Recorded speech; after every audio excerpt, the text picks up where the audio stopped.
Ndabaramukije bene data bakunze ikiganiro igitondo gishasha, amahoro y'Imana, kugubwa neza kurobanurwa mu byanyu no mu banyu nivyo ndabipfurije. Mbahaye ikaze muri kino kiganiro c'ijambo ry'Imana dusanzwe dusangiramwo ijambo ry'Imana uvuga ngo mu kiganiro igitondo gishasha gitumbereye kuganira n'abakunzi bacu ijambo ry'umunsi, impamba y'umunsi, kugira ngo umuntu agitwaze mu bikorwa vyiwe vya misi yose abagiye kwirirwamwo, kibe novuga ngo nk'icayi co mu gatondo. Dusoma amajambo tubona mw'ikete, mw'ibaruwa canke mw'icete nk'uko imvugo y'igiporoti ivuga, mw'icete candikiwe Abaheburayo.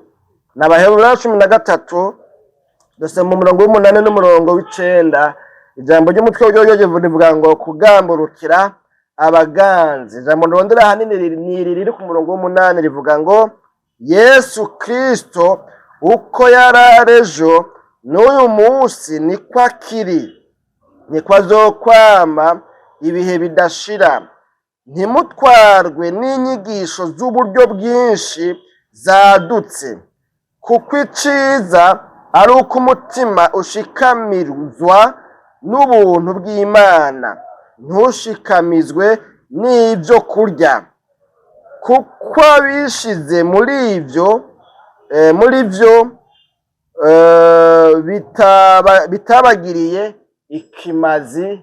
Imana yacu nidutabare. Bene data bakunzi ba kino kiganiro igitondo gishasha, na n'amajambo twumvise ngaha indondera muri ijambo rivuga ngo Yesu Kristo uko yari ejo n'uyu munsi niko akiri. Imana yacu nihimbazwe. Yesu Kristo umuntu yomuvugamwo byinshi, yomuvuga ko byinshi, ariko kandi ntawomumara, ntawomuheza, kuko hariho n'ibyo amaso yacu atigeze abona, hariho n'ibyo ubwenge bwacu butigeze bumenya cyangwa se butigeze buhishurirwa, hariho ibyo amatwi yacu atigeze yumva kuri we bikiri mu ibanga ryiwe. Imana yacu nidutabare. Muri bya bindi bike tuzi rero harimwo ibi bitubwiye ngo ntahinduka uko yari ejo n'uyu munsi niko akiri, simahindagu. Imana yacu nidutabare. Yesu Kristo, twebwe abari muri runo rugendo rw'iyobokamana dufise imyizerere ya gikristo, twamwakiriye kandi tumwizera ko ari umwami n'umukiza mu bugingo bwacu, ko ari Imana, ari umwana w'Imana, ari muri bwa butatu butagatifu, kandi ko yaje mw'isi agacungura umuntu wese yemeye kwakira incungu. Imana yacu nidutabare, kuko utavyemeye ntibimubako, utemeye gucungurwa ntacungurwa, nta gahato karimwo. Imana yacu nidutabare. Niyo mpamvu ubona hariho abavyemera n'abatavyemera, hariho abavyakiriye n'abatavyakiriye. Imana yacu nidutabare. Kandi tuvuze ivyamuranze ni vyinshi. Yaranzwe n'umutima wo guca bugufi, yaranzwe n'ubumana igihe yaje mw'isi, yakiza abarwayi, yari afise ububasha n'ubushobozi. Imana yacu nidutabare. Yigisha ijambo rizima, kandi abumvise ukwigisha kwiwe bakavuga ngo atwigishije ugutandukanye no kwa babandi bahora bazana ivyo bize mu mashure. Imana yacu nidutabare. Bene data bakunze ba kino kiganiro, kandi ukurikiranye usanga yaje ari umuco umurikira mu mwiza, ngo uwumwizera wese ntazopfe rubi, ariko azohabwe ubugingo budashira. Rero muri byinshi twomuvuga ko hanyegejwe mw'iki cuko atigeze ahinduka, akiri wa wundi, aracari umukiza, aracari umutabazi, aracari umucunguzi.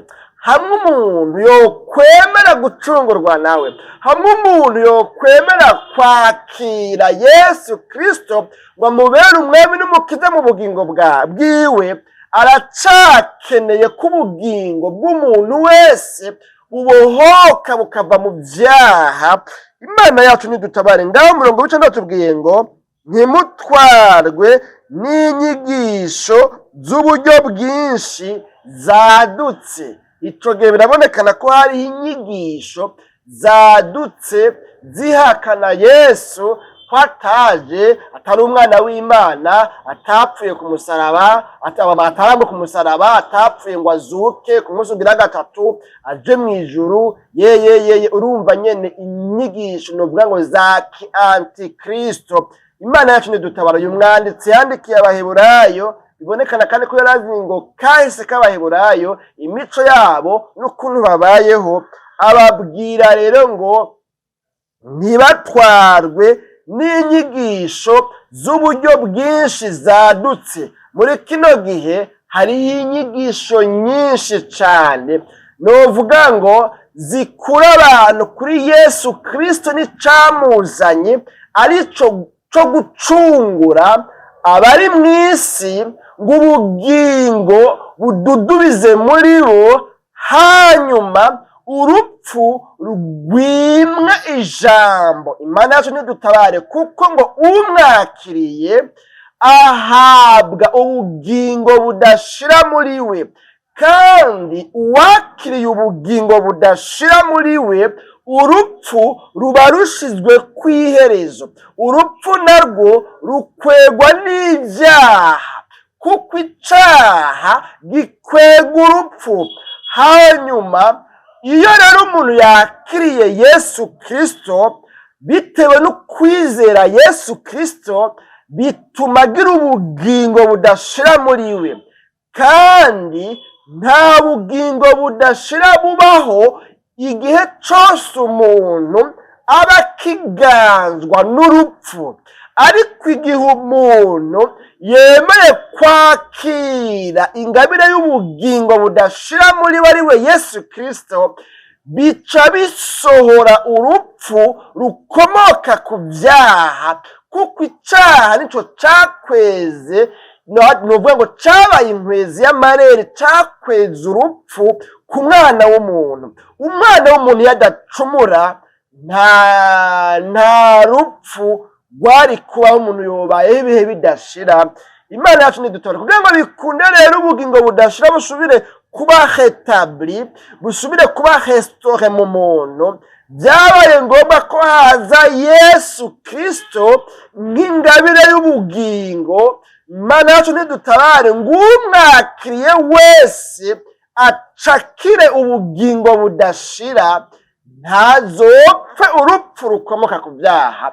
Imana yacu nidutabare rero, ngomba kuvuga amandi majambo ngo Yesu Kristo yitayeho cane kandi yitwarika cane ubugingo bwacu gusumba uko yokwitwarika ivy'imibereho gusa vyo ngaha bigarukira ngaha, vya bindi turya hanyuma inyuma y'amasaha abiri umuntu agatwara hariya hantu nyene musanzwe muzi. Imana yacu nidutabara. Ngaho yavuze ngo ntimutwarwe n'inyigisho z'uburyo bwinshi zadutse, kuko iciza, Imana yacu nidutabare, ari uko umutima ushikamizwa n'ubuntu bw'Imana.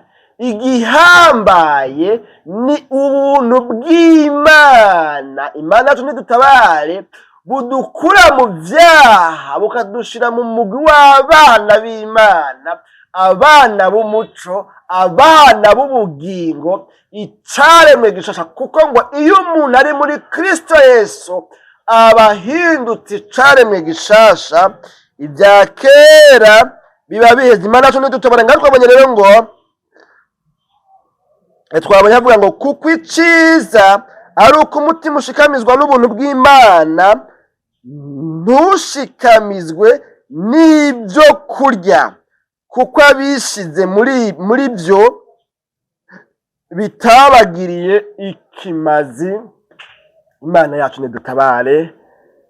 Bene data bakunzi ba kino kiganiro igitondo gishasha, aha rero ngomba kuvuga iki? Ngomba kuvuga ngo Yesu Kristo ubutumwa bwiwe ntiburahinduka, buracari bwa bundi. Aracari wa wundi na bugingo n'ubu. Aracahamagara abari mu byaha ngo bakizwe bamwakire, we abasha kubaho ubugingo budashira. Aracababaye cane ubugingo gusumba kubabara cane ibyo kurya byo mu buzima bwacu bwa misi yose, nabyo biramunezera kubiduha kandi arabiduha, atumenyera uko tubaho, ariko priorite yiwe n'ubugingo budashira yipfuza guha umwana w'umuntu. Yesu Kristo rero uko yari ejo n'uyu munsi niko akiri. Imana yacu nidutabara. Hamwe wo kwemera kumuha ubugingo bwawe, byokunda yuko nawe uronka ingabire y'ubugingo budashira. Imana yacu nidutabara. Ahambaye nka babandi nohava nshimikira cyane kuvuga ngo ejo hahise yatanga imitsima, none n'uno munsi agiye kubigenza neza, kandi nibyo.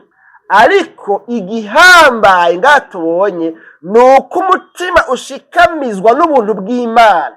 Ijambo ry'Imana bitumbereye guha ubuntu bw'Imana, umutima wose uburondera ubwakira gusumba guha novuga ngo imibiri imitsima, kuko umutsima w'ubugingo ni ubuntu bw'Imana, ni ijambo ry'Imana bihabwa umutima ubyakiriye. Ariko imibiri yacu ikeneye bya bindi, ikeneye ya maviza, ikeneye ya miduga myiza, zahama n'izindi kumbure ntumbaze, ya mazu meza. Ibyo ni ibikenewe cyane n'iyi mibiri, kandi ibyo nabyo biraza nk'inyongera. Mugabo Yesu Kristo aracari wa wundi ntarahinduka. Hamwe wo kwemera kumwizera, wogirirwa ubuntu nawe. Imana yacu nidutabare. Umutima wawe ukabohoka, umutima wawe ukava mu byaha. Aracagira imbabazi, aracakeneye yuko uwihana wese amutumbera, hanyuma akabarirwa ibyaha, umutima wiwe ugashikamizwa n'ubuntu bw'Imana, akabicaremwe gishasha. Naha hantu numva noshimikira yuko Yesu Kristo agitanga imbabazi, agikiza ibyaha imitima imwituye yemeye kwihana ibyaha. Nano majambo sinzi ibintu ubohewe nko muri no minsi by'ibyaha by'intege nke, ugasanga uri kure y'Imana. Umutima wawe biracashoboka yuko wobohoka, biracakunda yuko Yesu Kristo akubohora, akakubera incungu, akakubera umwami n'umukiza w'ubugingo bwawe. Kuko uko yari ejo, ca gihe yaza gukiza abari mu isi, ca gihe yaza kubacungura, n'uyu munsi niko ari, kandi niko azokwama ibihe byose. Imana yacu nidutabare. Mbega wumva nawe umutima wawe wo umuzanira, hoba hakiriho ibintu bikuboshe bikwigiza kure y'Imana, bituma udashikira ubuntu bw'Imana? Wumva hariho ico womubwira ngo Mana mbabarira, aha hantu byarangoye. Muri kino gihe hari inyigisho zitumbereye cyane ibyo kurya gusa, kandi twabonye ijambo ry'Imana ritwereka ngo ababyishinze ntaco byabamariye. Imana yacu nidutabara. Aha tugomba kuvuga Abisirayeli ca gihe bakenera inyama, hanyuma ngo bagahabwa inyama, inkware y'iki zikaguruka zikaza ngo bakazirya. Hari n'abaziriye ngo zikiri mu muhogo zimanuka, Imana igira uvuga ngo burake, irabarandura, bapfana inyama mu kanwa, bapfana inyama mu muhogo, bapfa ataco zibamariye. Kubera iki? Batumbereye novuga ngo ibyo kurya biyoka. Imana yacu nidutabare. Bene data abakunzi ba kino kiganiro igitondo gishasha, rero ibi bindi novuga ngo bagenzanje bashimika ko cyane sivyo biragishinga Yesu Kristo. Uyu Yesu ntarahinduka. Icamuzanye cambere principale nuko umutima ushikamizwa n'ubuntu bw'Imana. nuko umutima ubabarirwa ibyaha ukabohoka ukava mu byaha. Si ibyo kurya by'umubiri gusa, si viza zo kujana hariya, oyayi, nuko umutima wohabwa imbabazi kuko wemeye kwihana ibyaha. Imana yacu nidutabare. Nibwo butumwa nyamukuru uyu Yesu Kristo adahinduka. N'abantu twahindutse, n'abantu duhinduka, ariko wewe ntarahinduka, aracari wa wundi, ubutumwa buracari bwa bundi, n'ubwuko umwizera wese agirirwa ubuntu n'Imana, akaronka agahabwa ubugingo budashira muri we. Imana yacu nidutabare. Ico nico camuzanye, nico kimugenza, kandi n'ubu ntarahindura. Inyigisho ziracari izo nyene, naho twebwe tubikontextualiza tukabitumbereza gusa muri vya bindi na vya bindi na vya bindi. Imana yacu nidutabare. Nano majambo rero sinzi ko usanze hari ico wobwira Imana ngo Mana, aha hantu ungwize ko imbabazi. Nibwo butumwa numva nanjye nokubwira, byoba byiza uyu Yesu ko adahinduka, akiri wa wundi, agitanga imbabazi, agiharira ibyaha, novuga ngo incungu ikiri valable, ikiri valide, itaraba expire. Nagomba ngo nawe wemere umwakira kubera umwami n'umukiza mu bugingo bwawe, akubohore uve mu byaha, uve mu ntege, uve mu ngeso mbi, ubicaremwe gishasha. Imana yacu nidutabare, maze umutima wawe umurikirwe n'umuco, umutima wawe ushikamizwe n'ubuntu bw'Imana. Imana yacu nidutabare, nawe ube mu mugwi w'abemera Kristo Yesu kandi nawe yemera. Numuhirwe rero umuntu agira gutyo, ariko n'umuhombe umuntu iyi saha tuko turavuga ikimazi c'amaraso ya Yesu ataco kimubwiye. Ubu butumwa bwiza bw'ubwami bubohora imitima ngo igire ubuntu bw'Imana muri yo, ataco bimubwiye, atabiha ikibanza, atari bizima muri uyu muntu n'umuhombe, kuko hazobaho igihe cyo gucirwa kwiteka. Imana yacu nidutabare. Bene data bakunzi ba kino kiganiro, igitondo gishasha dusenga Imana rero tuzosubira mu kiganiro igitondo gishasha c'ubutaha. Nano majambo nubona nifite umutima mwami w'abami Yesu, tugushimiye cyane kubw'ano majambo twumvise. Umuntu wese ayumvise akayirabisha ko agasanga akwiye kukwakira ngo umubere umwami n'umukiza mu bugingo bwiwe, akaba yumvise yuko guharira kwawe kukiharira bugingo n'ubu, kuko uko wari urejo n'uyu munsi ariko kiri. Uyu muntu numugirire neza, umugwize kw'imbabazi, ibyo ugomba byose bishishikare kubana nawe mu izina ryawe ryera Kristo Yesu, niho tubisabye tubyizeye. Amen.